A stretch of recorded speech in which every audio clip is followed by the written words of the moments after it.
It's the Franchise Watch. It's the Franchise Watch. It's the Franchise Watch. Yes, indeed, it's time for Franchise Watch, which is quickly becoming my favourite part of the show because you write it rather than me. But we'll just start this one off. Those of us who have been media trained can spot it a mile off. Any idea who? Absolutely no idea. Nah, okay. FC United fans, well played, proving once again to those franchise mugs that it's possible. And then there were two. A straight fight between #PNEFC, a club with history, and Franchise FC. Bleep off Franchise FC. Franchise FC, you lucky bleeps. #DRFC. Bleeping Franchise FC, the bleeps. When is I'll read this as it is. When is football club not a football club? When it's Franchise FC and it's got no fans. Got no fans. Got no fans. Got no fans. Franchise FC, you know what you are.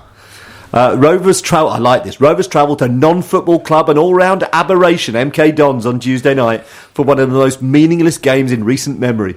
That's pretty good. That's good.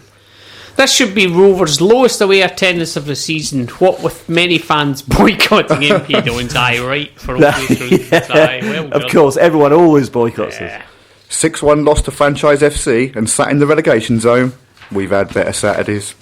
Next sat Bury v AFC Wimbledon, Rochdale v Franchise FC. Nice end to the season. Scrap! Despite winning today, all those who respect the values of English football will take heart from the virtually empty stadium of Franchise FC. Now that's good, but this one's better. Franchise FC are not better than us. We were below average. Just to confirm, that is from an Orient fan, not a Doncaster fan. That was the team that we beat 6-1, and we weren't better than them. Who are in the relegation zone. We destroyed. Who are in the relegation zone. Yeah. Sorry, Karen. Wow, the biased media really want Franchise FC to go up. Think the whole country would prefer Preston. Please tell me your club's history in the last 25 years. Oh wait, #LOFK and #Franchise FC. This tin pot club, MK Dons FC, are going to take our promotion club. Franchise FC shouldn't even be in the league. Franchise FC showing ruthlessness in front of goal that #PNEFC sadly lack. It would be a travesty of justice if both Bristol Bleepy and Franchise FC went up, and I truly believe that God won't let it happen. Franchise FC are a made-up team. Franchise FC love in on TalkSport again today. Stolen football club.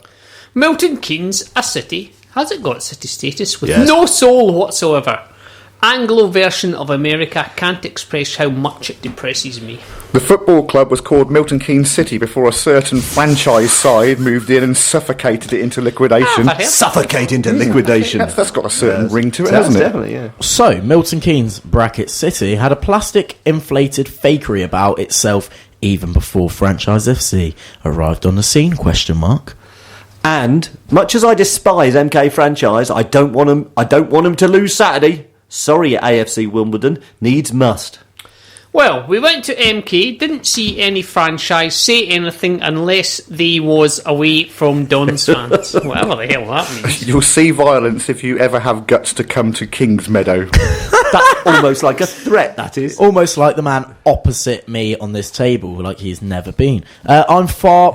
I'm worse myself for backing Blackburn, the inbreds, and MK Dons, the franchise bleeps. Could you refer to MK as franchise? Otherwise, the reader would think we are playing a cross-code challenge. I have absolutely no idea what that meant. If MK Franchise win and FCUM lose tonight, I will actually give up on football.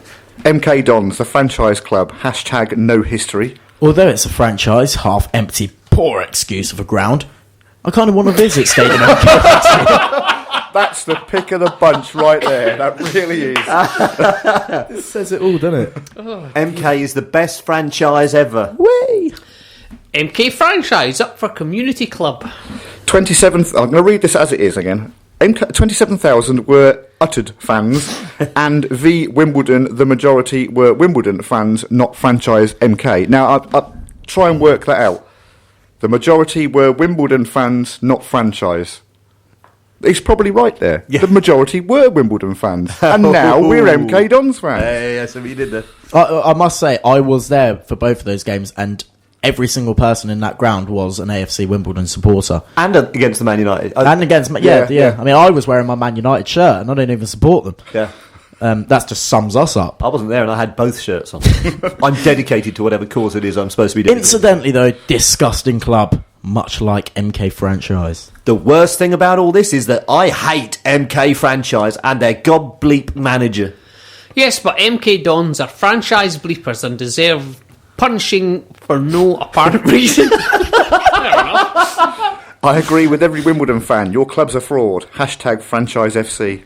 The only thing worse than not finishing second will not be finishing second, and MK Franchise take it. I'd rather Swindle do it, and that's saying something. The worst thing of all about this is that I find myself hoping that Franchise win their remaining games this season. I feel dirty.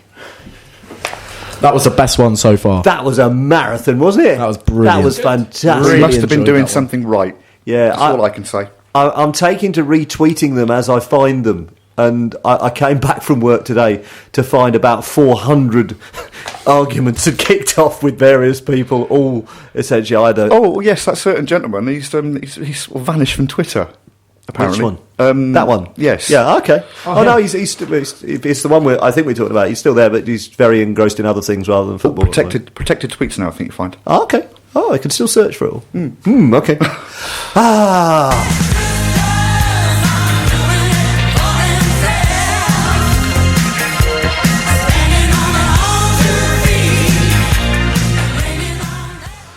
We're under a press embargo following the legal case launched by the sister whose name begins with an L against the sister whose name begins with a C. So we're in the odd position of not being able to mention their names at all.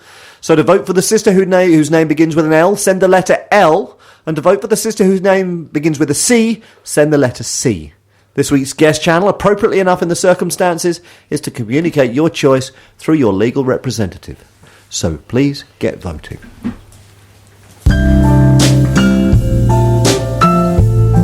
The lexicon of chaff,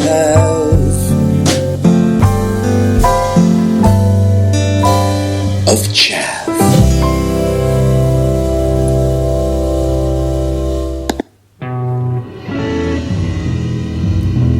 Alright, I'm still having a bit of a hissy fit, so welcome to the Lexicon of Chav, where each week we educate you, yes you, the educated elite, into the ways of the feral underclass that seemingly run our planet by providing detailed translations of common street line talk.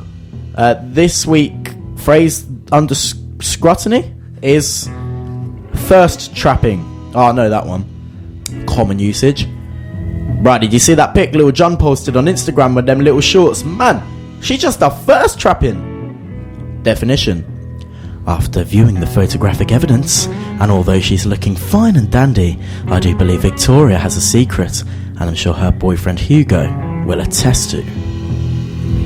Widely and incorrectly believed to have originated from the 2004 hit film The Football Factory, its earliest recorded usage in fact dates back to the early Mongolia and... I can't read, my eyesight has currently deceived me. And the boyhood writings of Temujin, is that right? Correct. Fandabby doozy. The man who became Genghis Khan in or around 1979.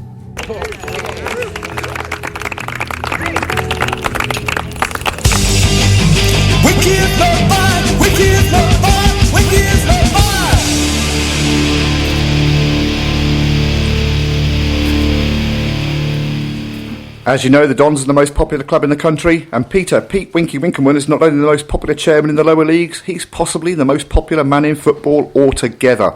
But just how widespread is Winky's fame, and who exactly loves him? We've done a bit more research this week, and we can now say that Benjamin Netanyahu, the entire executive board of Yahoo, the boards of Canada, a Canada goose called Clive, Goose from Top Gun, Top Cat, Cat Dealey, the Dealey Book Depository, Trevor Brookin, Trevor May, James Woods, Victoria Wood, Victoria's Secret, Secret Squirrel, Squirrel Nutkins, Terry Nutkin, Terry Yorth, Gabby Yorth, Gabby Logan, and all the cast from the 70s science fiction film Logan's Run, all really, really love Winky. Jenny Agutter. Unfortunately, there were two people we failed to reach out to this week. The Ayatollah Saeed Ali Hosseini Khamenei could have given us an answer, but he wasn't sure the question was aimed at him directly. And Sage Moonblood Stallone just said that she was going to tell her dad. Great one, thank you very much. I guess we got roundabout guesses somewhere. Yeah, we have. We've literally had guesses tonight. And here's the pick of the bunch, which, if I'm honest, it speaks volumes. Last week's winner, Lisa from Far Bletchley, has entered again. And she offers up Bean Hill roundabout, as she knows Jack Cohen, who's just got over a very serious case of man flu. Charlie from Mulso thinks the Homer and Bart clue is a bit ambiguous, as it could indicate Simpson roundabout or Springfield roundabout. I see what you did there. It could also indicate the roundabout I'm talking about. That's true, yes. And Jane from somewhere she hasn't said thinks it's the bowl roundabout due to the pop clue. Although she's no idea why anybody would secure their bowls. We got one coming on Twitter. A certain C says thinks it's the pesky roundabout that used to be 2, but is now just blind. 4 exits. Its location is an enigma. She's writing clues of her own here. I mean, this is spectacular. But yes, okay. So keep your guesses coming in and let us know where you think the roundabout of the week is.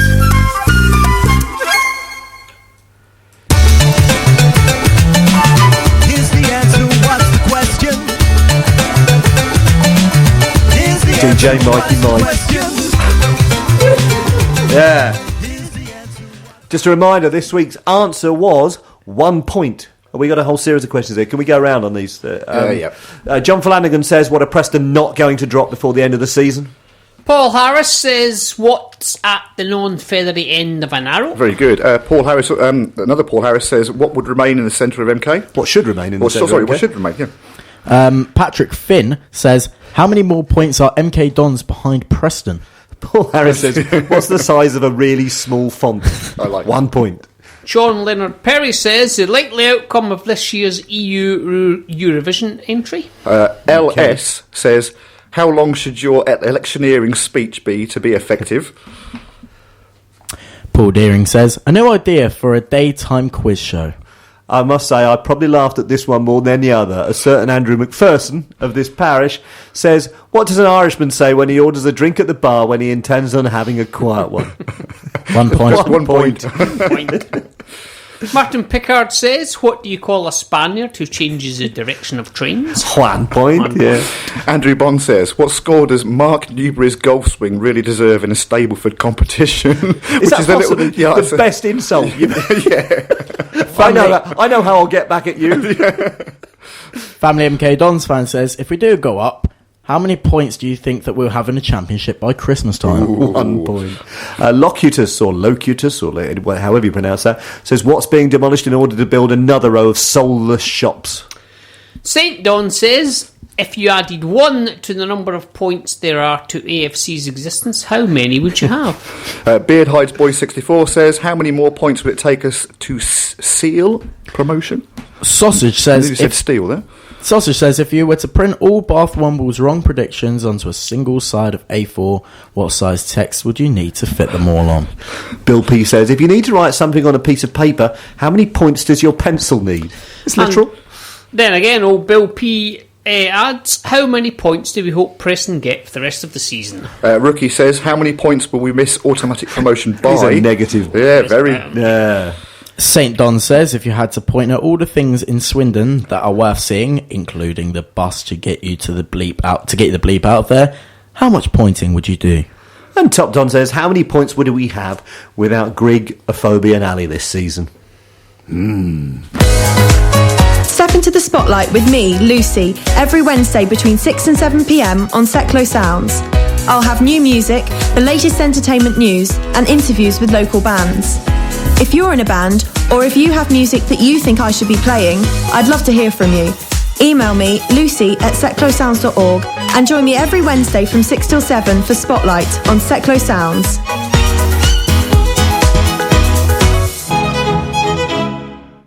You're listening to the MooCamp Radio Show here on Seclo Sounds, and we're going to talk about Doncaster Rovers, I believe. Are we going to talk about Doncaster Rovers? Yes. Yeah, why not? It was a home game, so could you all repeat after me? Hand. I'm going to be rather shady here.